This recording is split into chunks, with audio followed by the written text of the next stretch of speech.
vamos a traerle una historia bíblica y también una verdad bíblica muy, muy importante que espero puedan recibir ustedes de todo corazón. Y hablamos de algo fabuloso en este día, de que me asombra mucho a mí personalmente acerca de la venida de Jesús a la tierra, y es que Él, siendo rey y dueño, el creador de todo el universo y todo, se hizo hombre y vino a este mundo por un propósito muy, muy especial. Entonces vamos a desarrollar hoy, vamos a verlo a Jesús actuando de la manera que Él actuó y cómo consiguió estar enfocado y realmente conseguir lo que el Padre le había encomendado hacer aquí en la tierra. Y todos podríamos pensar también que Él vendría a hablarle solamente a los ricos y a la élite religiosa, porque estaban también en vínculos políticos, incluso la élite religiosa de aquel entonces. Pero su mayor foco de influencia fue pasar la mayor cantidad de tiempo predicando a los pobres, más sin embargo, a los enfermos. Lo que Él venía era realmente a las comunidades que eran como rechazadas de la sociedad, eran las comunidades más inferiores de ese momento. Pero Jesús, de todas maneras, Él vino por cada uno de nosotros. Pero queremos marcar un punto importante y hablar acerca de esto en este día. Y ahí queremos resaltar cómo Jesús, aún que estaban ahí los fariseos, que eran un partido religioso conservador, Jesús pudo aliarse a estas personas para, digamos que si hablamos de alguna manera como más política o más haciendo funcionar el poder jerárquico que tenían estas personas, pudo aliarse con estas personas para conseguir su objetivo.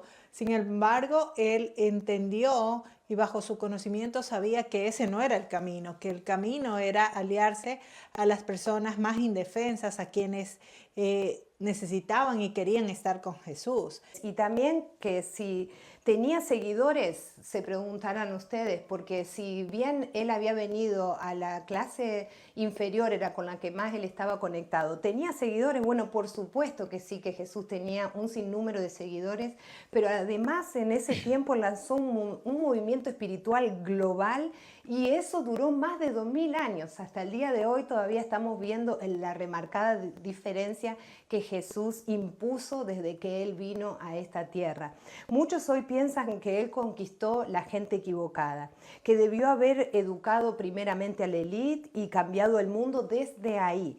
Pero analizando esta estrategia, como les contábamos, nos damos cuenta de lo acertado que estaba Jesús al alcanzar a los que realmente buscaban un camino diferente, un cambio, diría yo. Les dijo más, Jesús no solo se acercó a los pobres y necesitados, sino que provocó un conflicto que sacudió al más alto escalón de la sociedad. La obra de Jesús, la forma en que él caminó, las cosas que él enseñó acerca del reino de Dios marcaron realmente una gran diferencia en toda la sociedad. La misión y el propósito era la asignación dada por su Padre, que era dar su vida por nosotros y darnos vida eterna. Cuando realmente vives bajo ese plan divino que Dios tiene para tu vida, así terminarás impactando y sacudiendo al más alto escalón también. Prepárate, porque si andas en los caminos y en los propósitos de Dios, se viene eso para tu vida. Aunque en aquel entonces los fariseos intentaron ser su amigo y encontrar en Jesús un aliado para que lo defendieran de las causas políticas de esa época, lo que vieron fue una rotunda confrontación con la verdad de que sus comportamientos no agradaban a Dios. Entonces, ¿dónde estaba realmente lo que Jesús trataba de comentar, trataba de hablar delante de ellos? Bueno, creaba una herida en ellos, creaba realmente un agravio sobre sus creencias, sobre su forma religiosa de actuar y creaba también una gran fricción porque ellos no querían reconocerlo a él que era el Mesías, que era el Hijo de Dios, el enviado del Dios viviente. Relacionarlo con lo que él hizo desde pequeño, porque su padre le enseñó habilidades de emprendedor. Y eso me gusta mucho enfocar, que eso es el tema que quería preguntarles, si ustedes alguna vez imaginaron a Jesús, por ejemplo, vendiendo algo, comercializando algo. Bueno, Jesús era hijo de carpintero, dice la Biblia, entonces se entiende que en aquel entonces los hijos aprendían el oficio de los padres, por lo tanto Jesús debe haber aprendido cómo hacer muebles, cómo venderlos, como en su emprendimiento de su padre. Entonces podemos hablar que Jesús era emprendedor, que planeaba ofertas, que planeaba estrategias de venta con su padre y cerraba ventas. Sí, desde luego que sí. De trabajar en la madera y hacer muebles le permitió a él desarrollar todas esas habilidades que Isabel nos está contando. Y bueno, ¿lo vio usted? Yo le hago esta pregunta a ver si después vamos a ver en los comentarios. ¿Lo vio usted a Jesús desde estas habilidades? Por ejemplo, derribando objeciones, derribando, por ejemplo, objeciones del tiempo, de que las personas le decían, no, no tengo tiempo, o derribando objeciones de que tal vez eso es muy caro, entonces él tener que hablar de lo que realmente su producto era, qué El valor. contenía, el valor que tenía su producto, qué beneficios iba a obtener con ese producto, y también llegar a cerrar esa venta a Jesús, porque su padre vivía de eso, entonces eran su propio emprendimiento familiar, tipo de comportamiento. Entonces podríamos suponer que entonces de la misma manera Jesús se iba a relacionar con todos sus seguidores, pero encontramos en la palabra de Dios que la tendencia era siempre de Jesús elevar el costo de las cosas. Entonces Jesús provocaba objeciones de recordarle a las personas el inconveniente que significaría seguirle. Y usted me va a decir, pero ¿qué me están diciendo en este momento? ¿De qué manera estamos viendo a Jesús elevando el costo, provocando objeciones sobre las personas y creándole un inconveniente? Y tengo las lecturas bíblicas indicadas para contarle en Lucas 14:27, que les voy a hablar acerca de lo que Jesús dijo aquí en este versículo. Dijo, y el que no lleva su cruz y viene en pos de mí, no puede ser mi discípulo. Entonces, ¿qué implicaría para nosotros la cruz en estos tiempos, en estos días? ¿Sí? ¿Quieres comentarme, Isabel, qué sería la cruz? Sí, yo también quería hablarte que ahí dentro de esto que estamos hablando, Jesús también nos hace ver qué es lo que estamos dispuestos a sacrificar y a hacer para que nuestra vida cambie, ¿no? Ese es un mensaje Sí, que Jesús nos está dando también a través de sus enseñanzas, de lo que Él hizo en su vida. Él tuvo que aprender muchas cosas y esto es también lo que le transmitimos a todos ustedes, qué es lo que nosotros tenemos que hacer para que nuestra vida cambie, ¿no? amén. Y aquí lo muestra nuevamente este concepto en Mateo capítulo 5, del verso 28 en adelante, porque dice, pero yo os digo que cualquiera que mira a una mujer para codiciarla, ya adulteró con ella en su corazón.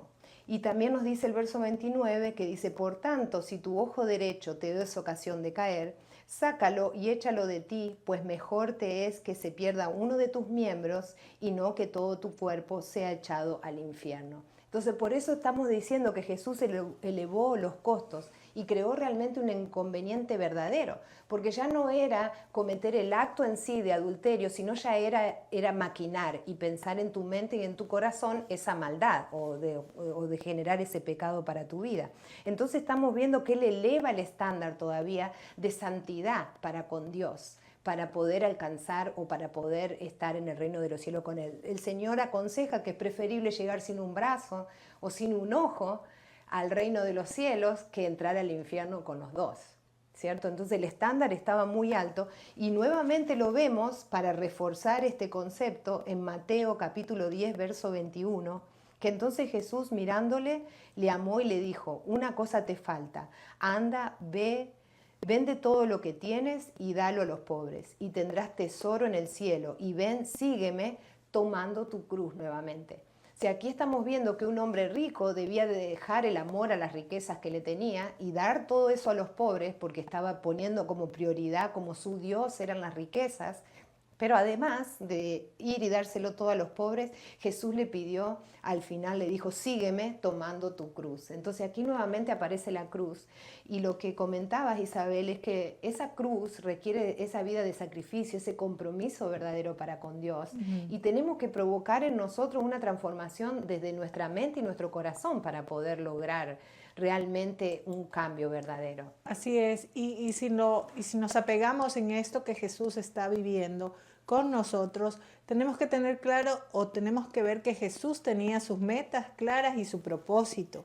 Y con eso es lo que nosotros tenemos que tener claro en nuestra vida, cuál es nuestro propósito, cuáles son nuestras metas, porque eso fue lo que hizo Jesús. Él siguió el camino que tenía que seguir, incluso aunque algunas personas no coincidían con él, él seguía el camino que él tenía como un propósito.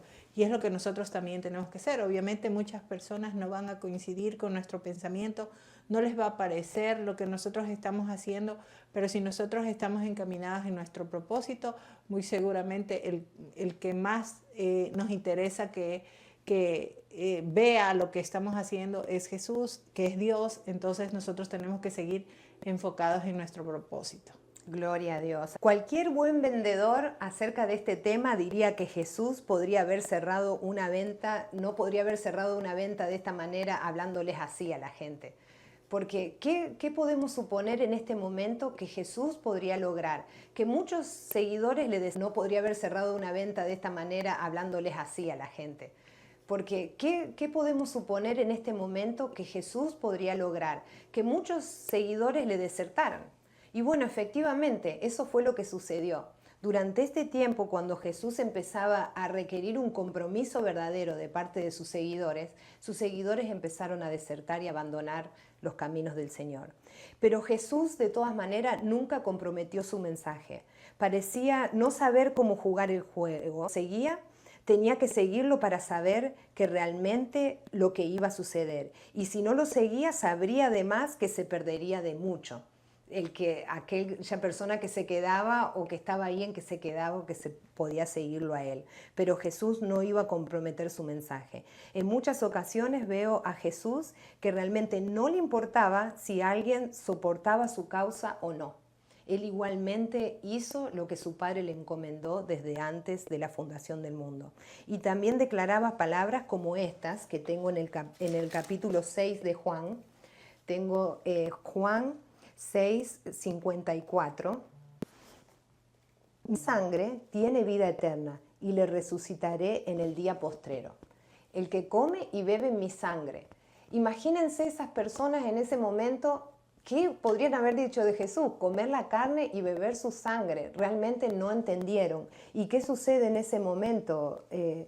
Y de hecho muchas personas no aceptaron esto que nos estás diciendo, o sea, dijeron no, o sea, yo no voy a hacer esto que está diciendo Jesús, y desertaron y se alejaron de Jesús. Exactamente, eso fue lo que sucedió. Se fueron porque aquí veo en el verso 66 lo que sucedió, nos muestra la palabra que dice, desde entonces muchos de sus discípulos volvieron atrás y ya no andaban con él. Ya lo dejaron ahí en ese momento, no entendieron lo que Jesús le hablaba, era demasiado el nivel de alcance y de compromiso para con Dios y para seguir a Jesús y tomar tu cruz, que le fue demasiado pesado y no quisieron seguirlo. Y ahí podemos hablar de qué es lo que estamos dispuestos a sacrificar y a hacer para que nuestra vida cambie. Esa es una pregunta que le dejamos a ustedes, porque realmente eso es lo que pasa en la vida de todos. ¿Qué es lo que estamos dispuestos a sacrificar para seguir el camino de Jesús? Sí, y el verso 67, que a mí me apasiona, me encanta el verso 67 y espero que se lo puedan llevar en su corazón. Recuerden este versículo, Juan 6, verso 67, porque Jesús en ese momento también le cuestionó a sus 12 discípulos.